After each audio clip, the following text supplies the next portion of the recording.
د امر بالمعروف وزارت سرپرست وزیر د 250 حج عمرې او سیاحتي شرکتونو له استازو سره د هغوی د ستونزو د حل په موخه ناسته ترسره کړه. د ریاست الوزرا محترم مقام د حکم په اساس د امر بالمعروف نهي عن المنکر او شکایتونو اوریدلو وزارت سرپرست وزیر شیخ محمد خالد الحنفي صاحب په سرپرستۍ د حج او اوقاف وزارت، بهرنیو چارو وزارت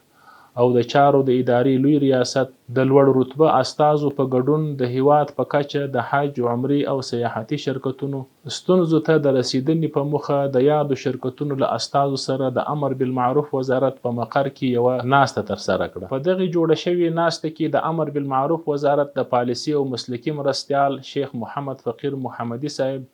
د شکایتونو اوریدلو مرستیال الحاج مولوي صدیق الله اسحاق صاحب، د حج او اوقاف وزارت مسلکي مرستیال شیخ زر محمد صاحب،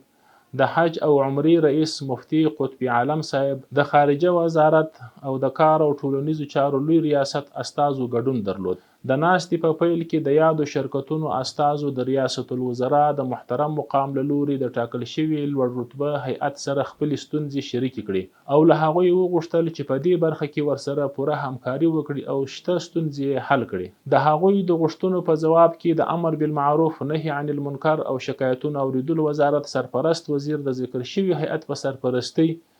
یادو استازو ته په خپلو خبرو کې وویل اسلامي امارت پرته له کوم توپیره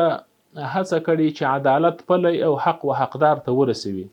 همدارنګه امارتي ادارو او هیڅ چاته به اجازه ورنه کړي چې د یو عام ولسي وګړي په حق کې زیاتی وکړي. په دې ناسته کې د امر بالمعروف وزارت سرپرست وزیر شیخ محمد خالد الحنفي صاحب